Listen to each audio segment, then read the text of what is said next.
여러분 안녕하십니까? KBS 아메리칸 뉴스입니다. 영킴 연방 39지구 하원의원 당선인이 첫 기자회견을 가졌습니다. 쉽지 않은 재도전이었지만 2년 전 패인을 정확히 분석하고 전략을 수립한 것이 주요했는데요. 무엇보다 한인 유권자들의 지지가 큰 힘이 됐다며 감사를 표했습니다. 영킴 당선인의 앞으로의 계획을 김경일 기자가 들어봤습니다. 영킴 39지구 공화당 연방 하원 당선인은 39지구 지역뿐 아니라 물신양면으로 도와준 한인들에게 고마움을 표했습니다. 3년간의 도전은 결코 쉽지 않았고 민주당의 블루웨이브도 거셌지만 공화, 민주를 뛰어넘는 한인들의 적극적인 지지야말로 승리의 주요한 원인이었다고 감사를 표했습니다. 많은 분들이 응원해 주시고 성원해 주시고 후원해 주신 우리 특히 한인 커뮤니티 모든 분들에게 진심으로 감사를 드립니다. 영킴 당선인은 공화당으로서 당의 정책도 중요하지만 한인들의 목소리에 먼저 귀 기울이겠다고 강조했습니다. 이민 정책도 DACA 리시피언들을 부재할 수 있는 그런 쪽에서 제가 일을 하겠습니다. 민원 상담에서부터 한인 커뮤니티에서 필요로 하는 도움을 드릴 수 있겠습니다. 그런 거 약속을 하고요. 지역 현안으로 코로나19 확산이 계속되고 있어 비즈니스 예산 지원 확대 등 지역 정치인으로서 주민들의 목소리를 듣고 반영하는 리더십을 보이겠다고 밝혔습니다. Business friendly legislation을 통해서 우리 이코노미를 move forward 할 수 있는 그런 정책을 세우겠습니다. 계속해서 워싱턴에서 최대한으로 우리 지역 사회에, 우리 지역구에, 우리 한인 커뮤니티에 도움이 되는 그런 의정 활동을 하려고 다짐을 하고 있습니다. 영킴 당선인은 대통령 당선인이 아직 확실치 않은 상황이지만 어느 누가 당선돼도 한반도 평화 분위기 조성을 위한 자신의 역할을 강조했습니다. 블루하우스하고 화이트하우스하고 어떤 그 관계가 있던지 간에 그걸 조율을 해줄 수 있는 것은 의회라고 생각하거든요. 그 다리 역할을 충실히 하는 게 지금 저희 의원으로서 제가 할 수 있는 그런 입장이고. 연방 하원 의원은 워싱턴 DC에서 5일간의 일정을 진행 중입니다. 영킴, 미셸 박스틸, 메릴린 스트링랜드, 앤디 김 등 4명의 한인 연방 하원 의원은 내일 하원 원내대표 선출을 위한 연방 하원으로서 공식적인 투표에 참여합니다. KBS 뉴스 김경일입니다. 남가주 오렌지 카운티 지역에서 미셸 박스틸, 영킴 두 여성 공화당 후보의 승리는 민주당 강세인 캘리포니아주에서 공화당 텃밭을 다시 되찾아왔다는 점에서 더 큰 의미가 있습니다. 견고한 블루 스테이트로 분류되는 캘리포니아주. 이번 대선에서 조 바이든 후보 63.8% 트럼프 대통령 34.1%, 두 후보의 득표율 차가 거의 더블 스코어에 가까웠습니다. 그나마 공화당 우세 지역으로 명맥을 이어왔던 오렌지 카운티마저 지난 2018년 선거에서는 7개 연방 지역구를 모두 민주당 후보가 가져가고 말았습니다. 그러나 2년이 지나 오렌지 카운티는 다시 공화당 우세 지역이 됐습니다. 이유가 무엇일까? 트럼프 대통령은 패했지만 7천만 표 이상을 던진 공화당 지지 유권자들은 패하지 않았다고 평가되는 이번 대선이었던 만큼 블루 스테이트에 대한 반감, 이에 따른 공화당 유권자들의 결집이 오렌지 카운티에서 이뤄졌다는 분석이 나옵니다. 미셸 박스틸, 영킴 두 당선인 모두 초반 조기 투표 열세를 딛고 역전에 성공했습니다. 공화당 유권자들의 당일 현장 투표가 압도적으로 많았다는 것을 보여주는 것이고 여전히 투표 결집력 면에선 공화당이 민주당보다 우위에 있다는 통설을 다시 한번 입증한 셈입니다. 조세 형평위원과 카운티 슈퍼바이저를 거쳐 차근차근 단계를 밟으며 연방직에 도전한 미셸 당선인. 2년 전 뼈아픈 역전패를 딛고 심기일전한 영킴 당선인 모두 철저히 준비된 후보들이었다는 점도 당 차원의 전폭적인 지원과 유권자들의 지지를 샀다는 분석입니다. 아시안 유권자들이 아시안 후보를 찍었다고도 볼 수 있습니다. 48지구와 39지구 아시안 유권자 비율은 각각 15.9%와 24.1%.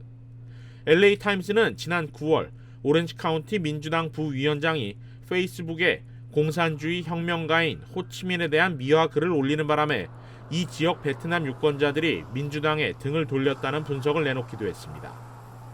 그러나 무엇보다 가장 큰 원인으로 한인 유권자들의 투표를 간과할 수 없습니다.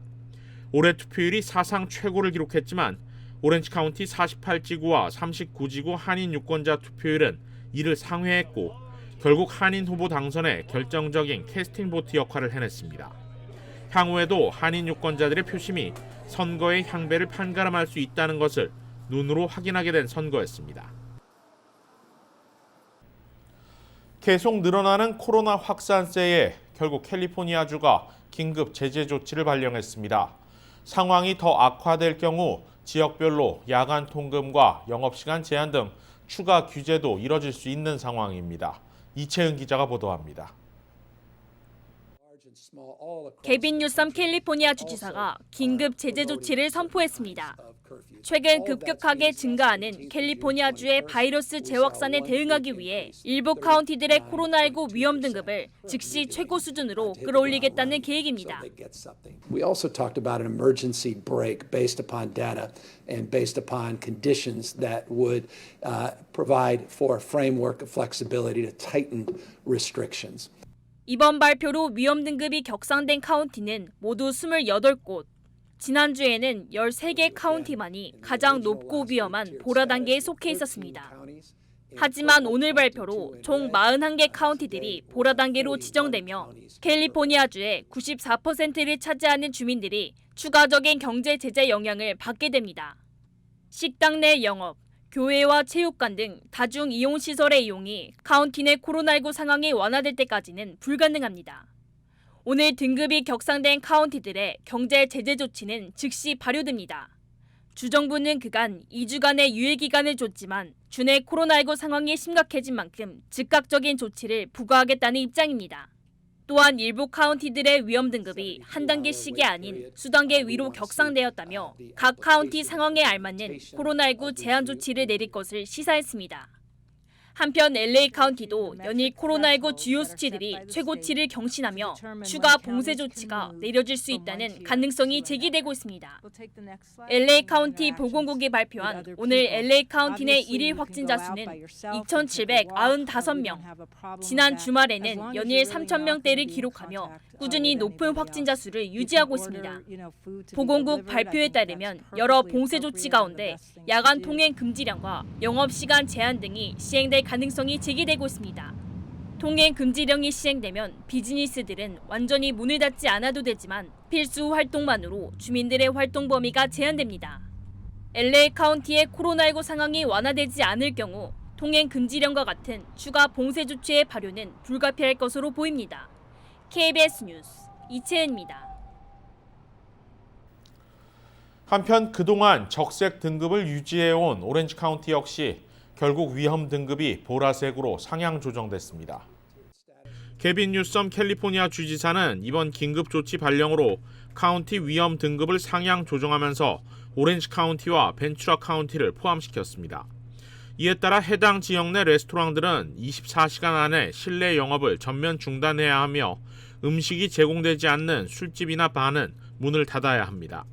이번 위험 등급 상향 조치는 앞서 카운티 보건당국이 예상했던 화요일보다 하루빨리 이뤄진 것입니다.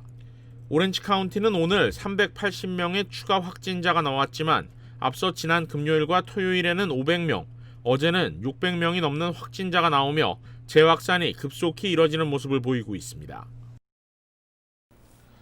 모더나가 현재 개발 중인 코로나19 백신에 대한 예방 효과가 94.5%에 육박하는 것으로 나타났다고 밝혔습니다. 앞서 화이자가 공동 개발한 백신에 이어 모더나의 백신도 90%를 넘는 예방 효과가 있는 것으로 확인됐는데 일단 희망적인 소식입니다. 이유수 기자입니다. 모더나가 3상 임상시험을 실시한 결과 예방 효과가 94.5%를 기록했다고 밝혔습니다.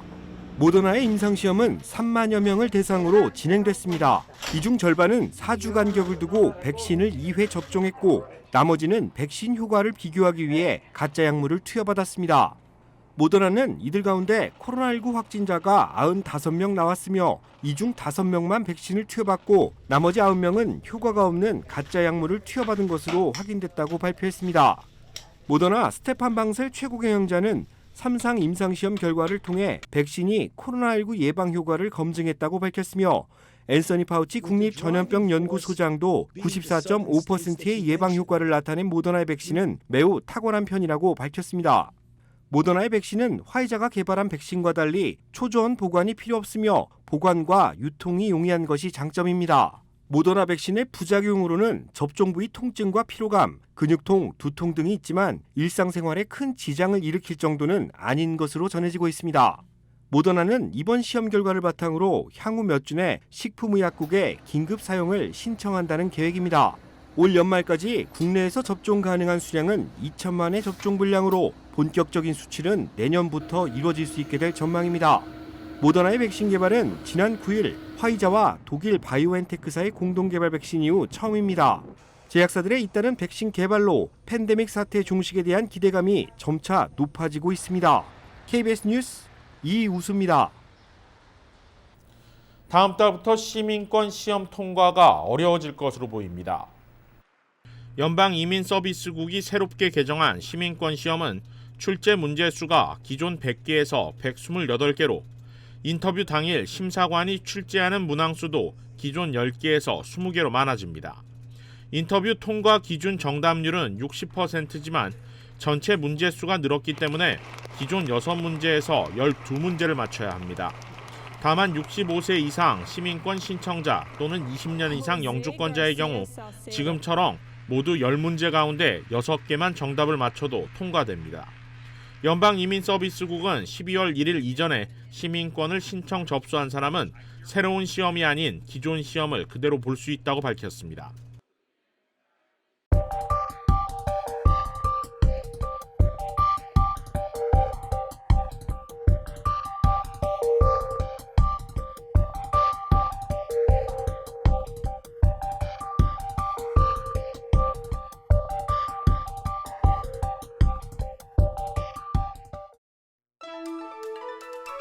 KBS 아메리칸 뉴스는 시청자들의 의견을 소중히 생각합니다. KBS 아메리칸 뉴스 마칩니다. 고맙습니다.